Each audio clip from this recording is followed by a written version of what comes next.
Olá, seja muito bem-vindo, seja muito bem-vinda a mais um AtoCast, seu podcast com os assuntos mais relevantes e mais bacanas para você acompanhar aqui no nosso canal do YouTube. E eu tô aqui hoje com o vereador Johnny da Inclusão, o vereador que surpreendeu a todos, né? Porque, na verdade, a sua candidatura não foi uma surpresa, a sua eleição. E está aqui hoje para falar de um tema que é muito relevante para a nossa população, dada a sua expressiva votação. Muito olá, Johnny, e é um prazer ter você aqui.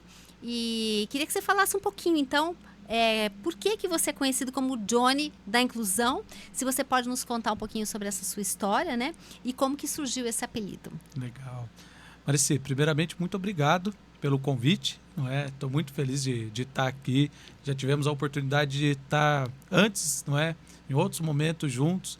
E você fez falas muito pontuais e categóricas que me inspiraram a ser até candidato. Que maravilha, então, gente. Olha isso.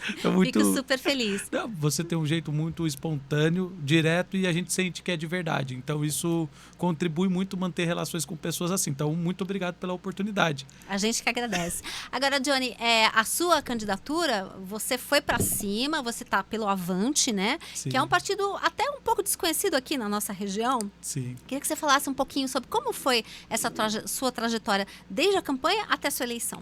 Então, na verdade, uma surpresa para todo mundo, né, Marici? Eu sempre me senti uma pessoa realizada e satisfeita com o trabalho que eu vinha fazendo de inclusão com as pessoas com deficiência através do esporte.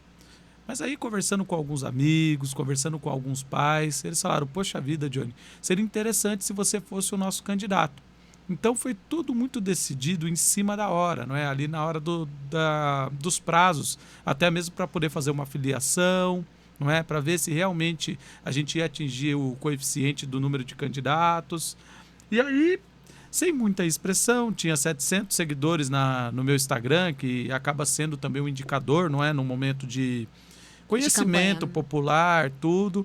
E aí, no caso, o ex-prefeito, Caio Cunha, me deu a oportunidade de ser candidato pelo Partido Avante. Sou muito grato a essa oportunidade.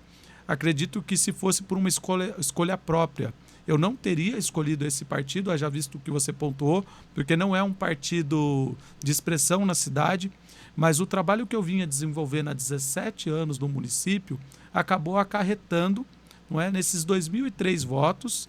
Que aí, 2.003 votos. Que junto com todos os amigos que também foram candidatos no Avante, eu sou muito grato a todos eles, nós conseguimos atingir o coeficiente eleitoral, que é muito importante, porque em número de votos totais, eu fiquei em 30º lugar nessa corrida eleitoral dos vereadores em Mogi. Mas, por causa do coeficiente eleitoral, eu fiquei em 22º. E é muito importante você escolher o partido por causa do coeficiente, né, Johnny? Exatamente, mas assim, naquele momento eu não tinha esse entendimento, porque eu, como eu coloquei, eu sou uma pessoa técnica, né? Eu venho da área da educação física, da área da área da educação. Então eu não teria essa habilidade para escolher um partido que eu conseguisse ter essa condição de ganhar uma eleição. Então eu vejo tudo de verdade como um grande presente de Deus. Eu considero todo o processo da nossa eleição, que foi uma eleição barata, porque nós tivemos um custo de R$ 1.750. Gente, olha, é incrível isso. Quanto mil? R$ 1.750. R$ 1.750 ele fez uma campanha e foi eleito com mais de 2.000 votos. Dá para acreditar, gente? Então, mas é porque teve o engajamento literalmente das pessoas, não é? Johnny, o que a gente entende? Como você foi sua primeira candidatura, sim, você não tinha experiência política antes, não, certo? E você conseguiu se eleger com essa expressão, com essa quantidade de votos. Eu só consigo entender que existia uma demanda para esse público e que você foi a pessoa que deu voz para essas pessoas. Eu estou errada? Então eu acredito que, de forma nenhuma você está equivocada, não é?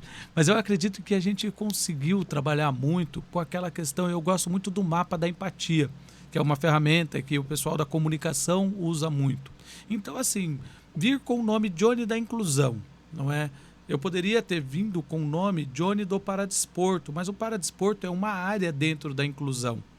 E aí a gente foi trabalhando ali as junções dos nomes, tudo, chegamos no Johnny da Inclusão. Por que inclusão? Porque inclusão é você trazer as pessoas para dentro. E foi isso que eu venho fazendo nos últimos 17 anos da minha vida. Desde quando eu iniciei o trabalho de atletismo correndo com as pessoas com deficiência visual. Então, as pessoas, eu acredito que eles se sentiram pertencentes, viram verdade na nossa campanha, que foi uma campanha de apresentação de resultados, não é? De um garoto simples que nasceu em Itaiaçupeba e depois dos seus 36 anos de idade estava pleiteando uma cadeira no nosso legislativo. Muito incrível a sua trajetória. E essa questão, essa parte, essa época aí que você ajudava, né, as pessoas com deficiência na corrida, conta essa história pra gente, que tem uma peculiaridade aí, não era uma coisa que você fazia assim muito voluntariamente, né? Vamos abrir o jogo aqui com a gente. De verdade, o que acontece, Mareci? Eu fui estudar educação física, achando, não é, que a Faculdade de Educação Física era uma extensão da Escola Estadual Benedito Borges Vieira, a escola que eu estudei lá no quilômetro 8 da Mogi Bertioga. E aí chegou lá, eu estava devendo as horas dos trabalhos sociais, que é chamado as ACCs. E aí me falaram que a professora Lurdinha Rocha, lá no Clube Náutico Mogiano, um beijo para a professora Lurdinha, ela conduz, não é, esse projeto de inclusão da pessoa com deficiência através do atletismo. E aí tinha lá um desafio que era para correr com as pessoas com deficiência visual. E aí, era um desafio, você nunca tinha tido contato com uma pessoa com deficiência? Não. Pessoa com deficiência visual, corrida, não tinha essa experiência. Aí falei, vai zerar minhas horas? Vai. Falei, demorou, vou lá, corro e nunca mais eu apareço aqui nesse lugar. Mas aí vem uma questão de uma palavra que eu trabalho muito hoje no meu dia a dia. Acolhimento. Foi a primeira vez que eu me senti acolhido de verdade, porque eu tenho a cor de pele preta. E muitas vezes quando a gente chega em determinados locais, a gente já é julgado, não é? E já, determinam até onde a gente vai chegar pela nossa cor de pele, pela forma que a gente está vestido, pelo o tipo de corte de cabelo, enfim. Só que com a pessoa com deficiência visual ou a pessoa cega, esse pré-julgamento não aconteceu. Eles não conseguiram ver que eu estava lá para correr com um tênis surrado, um tênis simples. Eles observaram que eu estava ali para servir e contribuir. E aí eles me acolheram bem. No que eles me acolheram... Ganhou você, né? Já era. Quem chegou lá falando que nunca mais ia voltar, são 17 anos que eu volto todos os dias. Que então, coisa linda. Hoje as pessoas com deficiência fazem parte do meu cotidiano, do meu hall de amizades, porque a minha relação com eles não se dá pela deficiência, se dá pela eficiência de cada um. Então eu sou amigo, sim, do Luiz que toca acordeão. Ah, o Luiz não tem a visão, o Luiz é uma pessoa cega. É um detalhe. Eu não me conectei com ele porque ele não enxerga. Eu me conectei com ele porque ele é um baita de um cara bacana, super bem criado pelo Joca e toca acordeão pra caramba e é divertido. Então eu acredito que quando a gente consegue ter esse tipo de relação, que são relações sinceras mesmo, sabe? Não é uma utopia de tipo, o Johnny gosta de todo mundo. Não. Tem um monte de gente que eu não gosto do jeito da pessoa. E não é porque a pessoa tem uma deficiência ou não tem. Mas nesse meio eu encontrei essa sinceridade. Por isso que eu não desgrudo. E como é que está sendo o seu acolhimento na própria Câmara Municipal? Você acha que a Câmara também é acolhedora? Ou você encontrou alguns desafios aí nesse seu primeiro ano de mandato? Eu senti que, pelo fato de eu vir com o nome Johnny da Inclusão e a forma que a nossa campanha se deu, foi uma campanha muito íntegra, limpa, eu não criei animosidade com ninguém. Então eu sinto que a Câmara me acolheu muito bem. Eu lembro até hoje, assim que eu ganhei a eleição, o Bigêmeos já me convidou para ir lá, já me apresentou o regimento interno, me explicou algumas questões da casa. Então assim, Furlan tem uma ótima relação, Maurinho me adotou, Maurinho Despachante, um querido, um cara do bem mesmo. O John Rosa é um cara que tem uma sabedoria gigante também. O Juliano Botelho, que é o meu irmão, meu clone lá dentro. Meu clone. E aí a gente hoje, graças a Deus, eu tenho uma boa relação com todos, não é? E o Farofa, que é o nosso presidente, que assim, tem se demonstrado uma pessoa literalmente da inclusão. Então a gente tem feito boas trocas, inclusive na semana atrás aí, eu não vou lembrar muito bem o dia, mas nós fizemos um curso de formação na Câmara sobre conhecer para incluir. Então a gente conversou ali com todo mundo que trabalha na Câmara sobre como a gente pode proceder com as pessoas com deficiência quando a gente estiver recebendo, seja no nosso gabinete, seja num evento. Isso é muito importante. A gente tem que saber como receber essas pessoas. A gente muitas vezes não sabe, faz as coisas totalmente erradas, né, Johnny? Sim, é falta de conhecimento. Por isso que a gente usa a expressão conhecer para incluir. E aí o Farofa, que hoje é o nosso presidente lá na Câmara, ele está dando essa oportunidade para a gente poder trabalhar, porque é de entendimento de todos que a política pública para a pessoa com deficiência, ela precisa ser pensada de uma forma contemporânea, porque hoje a gente tem muitas pessoas com deficiência sendo os protagonistas da sua vida. Então, eu acredito que a Câmara está recebendo bem. E a gente está num momento, né, no pleno século XXI, que essas mudanças na sociedade, a sociedade está percebendo que precisa ocorrer, né? Precisa acabar o machismo estrutural, precisa acabar a cultura do estupro, precisa acabar o preconceito com a deficiência física, mental, seja de que forma for. Sim. A gente precisa tornar a nossa sociedade mais acolhedora, mais inclusiva. Isso está na ordem do dia, né? Acho que todo mundo fala disso, a gente precisa levar essa fala para a prática, né?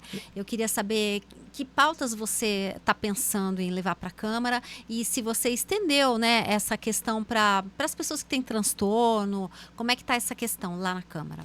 Então, na verdade, quando a gente entra para o campo da inclusão, para que a inclusão aconteça, a gente precisa de acessibilidade, Marici. Então, a gente pega ali a palavra acessibilidade e aí eu divido ela hoje em 3 principais pilares para esse momento de Câmara, que é acessibilidade física, acessibilidade comunicacional e a acessibilidade atitudinal. Então, quando a gente pensa numa cidade acessível e inclusiva, a gente precisa trabalhar sobre conhecimento específico sobre o que é deficiência.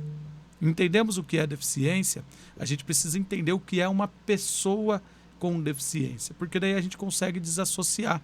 Se a gente tem um amigo que tem mobilidade reduzida e ele usa uma cadeira de rodas, o que acontece? Muitas vezes essa mobilidade reduzida dele se dá por ele ter uma lesão de paraplegia. Então ele não movimenta as pernas, da cintura para baixo ele não tem movimentos, como deficiência. Mas como pessoa, ele tem sonhos, ele tem desejos, ele tem coisas que ele gosta, tem coisa que ele não gosta. Então é muito importante a gente entender o que é PCD, pessoa com deficiência. O meu primeiro projeto de lei na casa foi o projeto para a gente instituir o Dia Municipal da Pessoa com Síndrome de Down, ou a conscientização sobre a síndrome de Down. Mas quando a gente pensa num projeto de lei sobre um dia específico, muitas vezes todo mundo acha que é pintar ali a folhinha de vermelho. Mas, na verdade, isso é para quê? É para que a gente pegue e já tenha um planejamento para o ano que vem.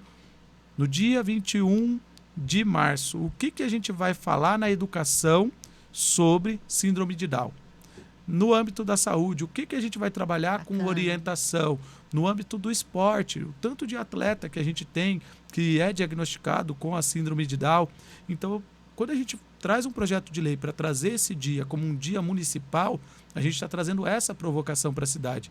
E aí eu fiquei muito feliz. Por quê? Foi um projeto de lei assinado por todos os vereadores. Então, a gente começa a entender que é uma pauta suprapartidária, onde, de novo, a gente consegue incluir e ninguém fica de fora. Muito bom, muito legal.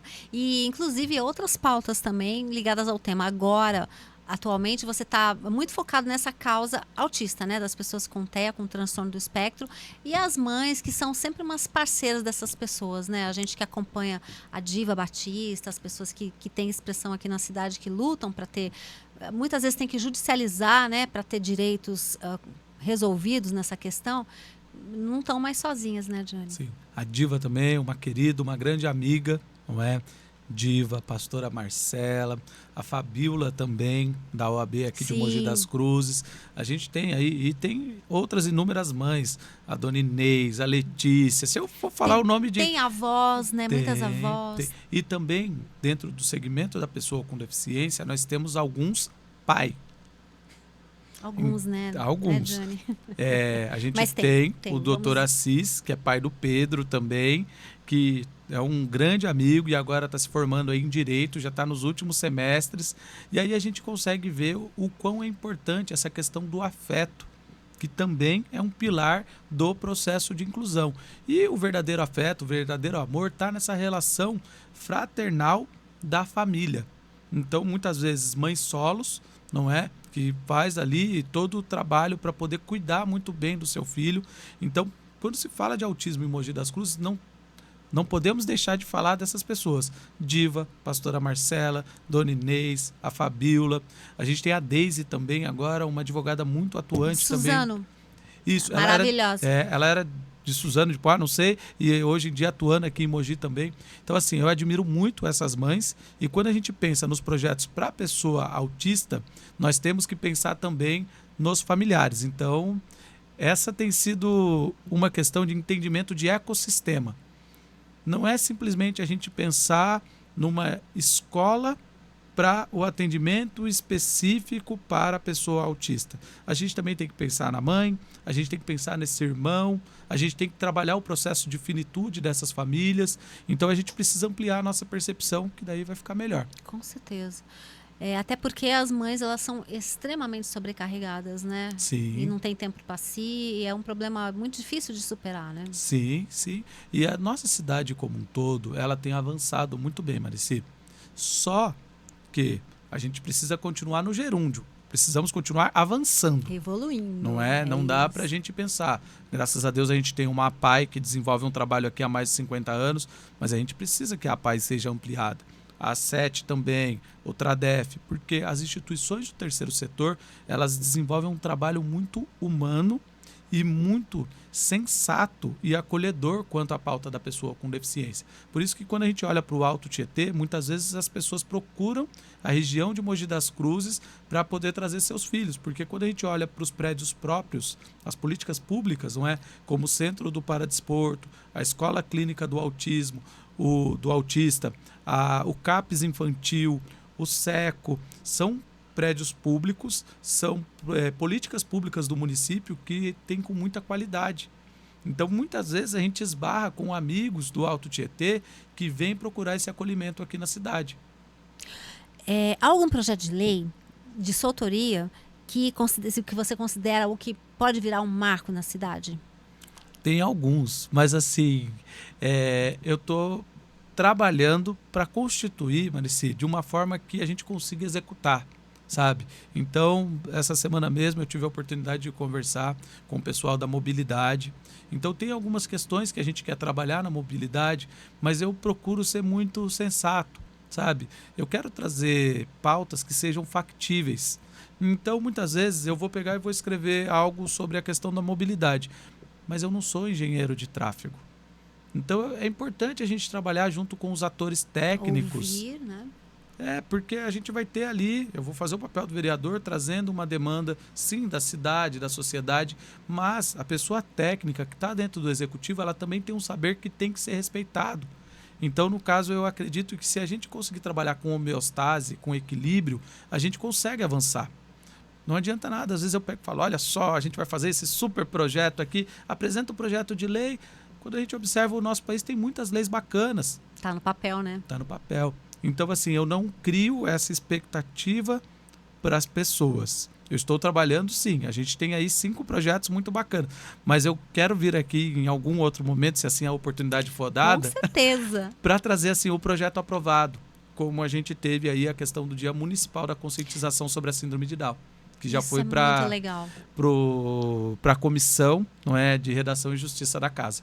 E você tem também um projeto junto com o vereador Rodrigo Romão, né? Isso, nós temos um projeto em conjunto, não é, que foi idealizado pelo Rodrigo Romão, e eu fiquei muito feliz, um abraço para o Romão, e ele me chamou para a gente compor junto, que nós ali fizemos uma indagação, não é, quanto a indicadores, não é, dentro do nosso município sobre acessibilidade. Então, a nossa prefeitura, com certeza, vai acolher também esse projeto e vai apresentar, porque a política pública, de verdade, ela precisa de indicadores, porque daí a gente consegue fazer o principal da política pública, que é o quê? A avaliação. A construção da política pública, ela é importante, mas muitas vezes quando você faz boas avaliações, você consegue ali, através de indicadores fidedignos, não precisa nem criar algo novo, você melhora o que já está pronto. Ou seja, mapear aquilo que precisa ser mapeado, é isso? Sim, sim. Eu acho que... Acho não.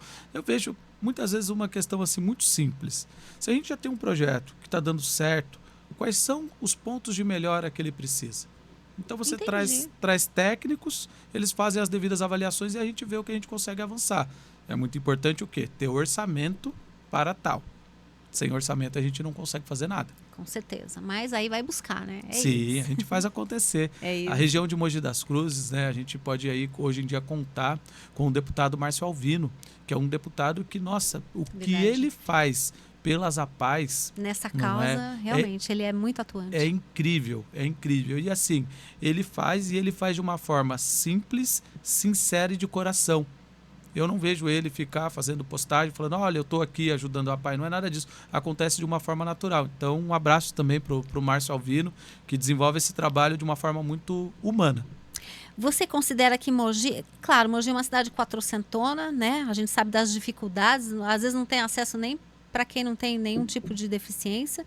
Imagina para uma pessoa com deficiência, né? Você considera que é um desafio para tornar Mogi uma cidade mais acessível? Do ponto de vista, do ponto de vista, acessibilidade. Sim, acessibilidade física, principalmente no que se refere à mobilidade, é o grande desafio. Eu acredito que Mogi das Cruzes, não é, com a atual gestão e com as gestões futuras, a gente não pode ter um compromisso com o erro, não é? Então, no meu ponto de vista, a gente, no ano de 2015, é até interessante que eu estava estudando algumas sessões que já se falaram de inclusão e acessibilidade. O vereador Mauro Araújo, na época, eu acho que o presidente da Câmara era o Antônio Lino, eles fizeram uma discussão sobre o dia 11/2/2015, acessibilidade e infraestrutura ao entorno da APAE de Mogi das Cruzes. E ali foi feita essa discussão, melhorou muito a acessibilidade ao entorno da APAE. Só que nós inauguramos uma escola clínica do autista no bairro do Rodeio, no ano de 2023, e a gente tem desafios similares. Então, se a gente for colocar na balança, são 8 anos para frente. E a gente não pode ter esse compromisso com o erro nessa questão, principalmente dessa mobilidade ao entorno de equipamentos que estão atrelados e relacionados com inclusão de pessoa com deficiência. Isso tem que ser pensado no projeto e antes, né, Johnny? Sim, é isso, né? Sim, sim. Eu acredito que a gente tem que sempre analisar essa questão desse estudo de impacto, não é? Principalmente de mobilidade. Então é muito importante. O nosso município, ele tem uma coordenadoria de cidadania e inclusão e ele também tem um conselho muito atuante, cujo presidente é o Ricardo Pedroso, que é o Conselho Municipal da Pessoa com Deficiência. Então a gente precisa, sempre que vai se fazer uma obra, a gente precisa consultar esses atores. Porque muitas vezes só com um olhar técnico a gente tem uma percepção e ela é muito válida. Mas quando a gente fala sobre pessoa com deficiência, o lema é nada de nós sem nós. Eles são os protagonistas. Então a gente precisa trazer eles para o eixo da discussão. Então, Mogi tem muitos desafios e eu acredito que o grande desafio é, o primeiro compromisso que a gente tem que ter é não errar para frente. É isso. A vereadora Priscila, há pouco tempo atrás, reuniu algumas jornalistas, pessoas de imprensa no gabinete dela, e ela estava com a dificuldade no pé, né? Acho que ela sofreu uma fratura, uma pequena fratura no tornozelo, e ela estava comentando conosco o quanto é difícil se colocar no lugar dessas pessoas, né? Porque ela teve que ir até a Santa Casa e ela percebeu que a acessibilidade lá é muito complicada também, né? Uma rua estreita, sem acesso para as pessoas que estão precisando se mexer de outra forma, que não seja andando ou com muletas, enfim. E aí ela pôde entender, né, o quanto isso é complicado. E é uma coisa que realmente a gente não tem essa percepção, né, Júnior? Exatamente. E aí a gente ganha mais um militante, não é? Seja na condição temporária ou na condição permanente, quando você passa por uma situação onde você tem ali uma mobilidade reduzida, automaticamente você sabe o que é sentir na pele o que os nossos amigos com deficiência física passam. Você está falando de mobilidade, né? Mas não é só essa questão que envolve as pessoas com deficiência, né? Então eu queria saber de que forma o seu mandato pode ajudar e tem trabalhado para garantir oportunidades para as pessoas com deficiência e outros grupos, né, em situação de vulnerabilidade também. Minha base sempre é a educação. Eu gosto muito dessa questão do conhecendo e incluindo, conhecer para incluir, pois hoje quando a gente fala sobre a questão do direito da pessoa com deficiência, ele perpassa pelo quê? Por um laudo muito bem escrito. Então, se a gente consegue educar a família, não é? Na hora da solicitação de um laudo, uma coisa é um laudo para transporte, Outra coisa é um laudo para você buscar algum direito no INSS. Outra coisa é um laudo para uma prática de atividade física ou para uma prática esportiva. Então, no caso, tudo vai passar sempre pelo conhecer e incluir. Quanto mais a gente conseguir educar a nossa sociedade, principalmente os grupos minorizados, a gente vai conseguir o quê? Chegar no ápice, porque quem vos fala não é o filho de uma senhora, não é a dona Roseli, que até hoje trabalha como empregada doméstica, mas investiu nos filhos para poderem estudar, e o meu pai, seu Pedro, que trabalha até hoje no sítio como agricultor, trabalha com a terra ali, e eles conseguiram, através da educação, a gente avançou muito. A nossa família fez uma virada em 30 anos, que muitas vezes, sem educação, demora 2 ou 3 gerações. E é um tesouro que ninguém tira de você, né, Johnny? Exatamente. E você é um rapaz super jovem, já casado, pai de 2 Isso. adultos, né? 2 mulheres adultas. Gente, mas olha com essa carinha. Ai, que raiva. Mas Sim. é mesmo, né? Você é muito Sim. jovem. Você casou cedo? Eu casei cedo, não é? Tive a oportunidade de conhecer a minha esposa, a Denise, não Beijo, manda um beijo pra ela, pode mandar. Beijo pro meu amor, não é? Legal. Já vão para 10 E anos. ela é tua parceira nessa tua Sim. luta de vida aí? Ela é uma grande parceira, ela é uma psicóloga, não é? Então, assim, em casa a gente vive muito bem a questão da felicidade de cada um. Porque eu falo sempre assim, a gente tem que ser primeiro feliz sozinho. Se você consegue ser feliz sozinho, você está no seu 100%, quando você encontra outra pessoa que está 100%, você vive Dá match. 200%. É Então, isso. assim, a Denise ela não se envolve, não é, nas questões principalmente políticas. Na política, quem está envolvido sou eu, não é a minha família. A minha família é o lugar onde a gente vai descansar, onde a gente vai estar Recarregar as junto. energias. Exatamente. Mas ela ficou feliz com a sua eleição. Sim. Seus filhos, suas meninas. Sim. Todo mundo muito, muito contente. Mas é o que eu sempre trabalho com muita humildade.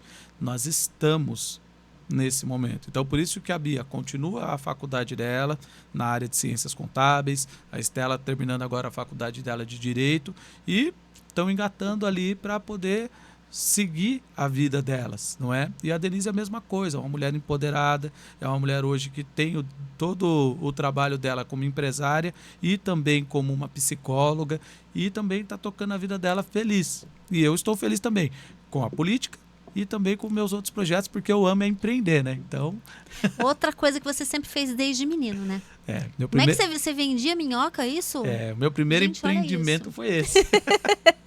Vender minhoca na beira da represa. Que legal. Nada como identificar uma demanda, não é? Uma necessidade e E pensar... você era ali. garoto, né? 13, 14 anos? 7 anos de idade. 7 anos, a gente já fazia isso. Eu queria comprar a bolacha Traquinas, Ai, né? A gente não tinha poder aquisitivo para Para tal. isso, nada melhor do que vender, por que não, né? E aí... E aí você foi aprendendo uma série de coisas também. Sim. Sou muito a favor dessa questão do empreendedorismo, não é? Deixo até uma sugestão de leitura para os nossos amigos, que é o livro do nosso amigo Cid Torquato, que é o Empreendedorismo Sem Barreiras, não é? Porque quando a gente pensa no cenário, não é? No ecossistema pessoa com deficiência, a gente pensa muitas vezes no BPC, não é? Como uma fonte de renda, que está certo.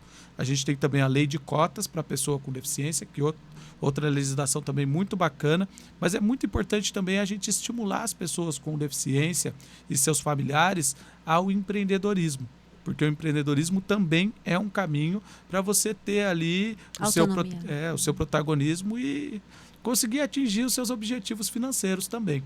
Queria que você falasse um pouquinho mais do Cid Torquato, que é uma figura muito importante nessa questão toda da acessibilidade e da pessoa com deficiência, né, Johnny? Sim, Mogi das Cruzes eu vejo que tem 2 pessoas, não é? Dentre outros amigos queridos que também são referência, mas 2 pessoas assim que eu tenho um grande carinho e fizeram parte da minha trajetória é o Cid Torquato e o Dirceu da Bocha.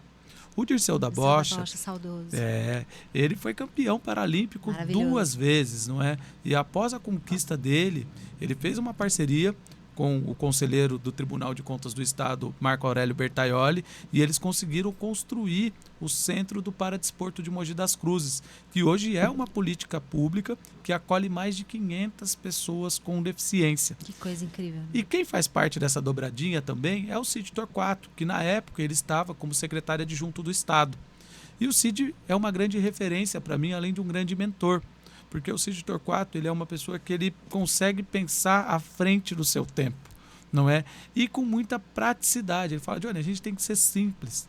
Não vamos buscar inventar a roda. Se a roda está pronta, o que a gente pode ali trabalhar junto com a roda, melhorar junto com a roda? Então o Cid, nesses últimos 10 anos, ele tem sido fonte de inspiração para mim e tem me acolhido e falado, Johnny, o que você acha de pensar por aqui? Johnny, vem por aqui. Então, no meu caso, não é, eu me sinto um privilegiado por essa amizade que a gente tem e ele é o grande responsável hoje por eu estar alcançando esses novos voos. Porque muitas vezes a gente precisa de uma pessoa com um pouco mais de experiência na vida, uma pessoa também que já tenha tido outras conquistas e foi se aventurar em outras coisas que às vezes nem tinha tanta segurança, mas fez. Então eu sou apaixonado por pessoas que têm resultado na vida, como o Cid tem, que para mim é uma grande referência de inteligência e de resiliência. Johnny, se você pudesse aprovar uma única mudança na cidade hoje, qual seria e por quê? As atitudes das pessoas em relação às pessoas com deficiência. Eu acredito que muito mais do que rampa, muito mais do que tecnologia, o que a gente precisa evoluir é na nossa relação como ser humano. Porque, na verdade, a acessibilidade atitudinal é a única que a gente não consegue terceirizar. Então, eu ter um comportamento preconceituoso, isso compete a mim. É a minha pessoa que está sendo discriminatória para com o outro. E muitas vezes a gente se depara com um amigo que tem deficiência intelectual ou um amigo que é autista e ele às vezes tem uma questão de gostar muito de óculos. E aí ele olha para você, vê seu óculos que é bonito e fica ali querendo pegar. Muitas vezes falta da parte da pessoa um pouquinho de empatia. Porque, mas por que esse garoto não para de me olhar? É isso que acontece hoje, em muitos momentos, no nosso transporte coletivo. É isso que acontece, às vezes, entre vizinhos. É isso que acontece, às vezes, na rua. Então, hoje, se eu pudesse, não é, ter uma condição de melhorar algo dentro da nossa cidade, seria essa questão desse comportamento acessível e acolhedor, que daí, no caso, é a linguagem única, não é? Jesus passou por aqui, Jesus só pregou o amor. A gente tem que respeitar essa diversidade. E principalmente as pessoas que não têm, que têm a deficiência que não é aparente, são as pessoas que mais sofrem. Com certeza, que as pessoas julgam, né? Infelizmente. Teve um episódio, Marici, numa igreja, onde o garoto autista estava utilizando um abafador. E o outro rapaz que estava sentado atrás falou, olha só a falta de respeito dessa família, o garoto escutando música na hora da celebração. Parece um fone de ouvido, né? E não era isso. E por que a gente tem que fazer a leitura dessa forma? Então, quando eu falo dessa questão, dessa mudança comportamental, essa mudança nas atitudes, não custa nada a gente ser cordial e gentil. Com certeza. Então, seria isso. Bom, eu ia te pedir para fazer uma mensagem final, mas acho que você já falou, né? É isso, né? Mais empatia, mais acolhimento, mais amor, né, Johnny? É tudo muito simples. É tudo muito simples. A gente não precisa complicar nada. A minha frase que sempre eu deixo para as pessoas é muito... copiando algum desses autores, assim, mas para mim é quem não serve, não serve. E aí cada um entende do jeito que quiser. Que quiser, é simples assim. Muito obrigada, Johnny, pela sua participação. Quero agradecer você e também a Campelo Casa de Bolos, que proporcionou para a gente aqui nosso patrocínio. Muito obrigada. E quero te convidar a voltar outras vezes aqui para falar sobre acessibilidade, sobre pessoas com deficiência, que é um tema sempre muito premente e muito importante. Muito obrigada, viu? Eu que agradeço, Marici. Tudo de bom para você. Gente, então a gente fica por aqui. Esse foi mais um AtoCast e a gente semana que vem volta com mais entrevistas e mais novidades para vocês. Muito obrigada e até a próxima.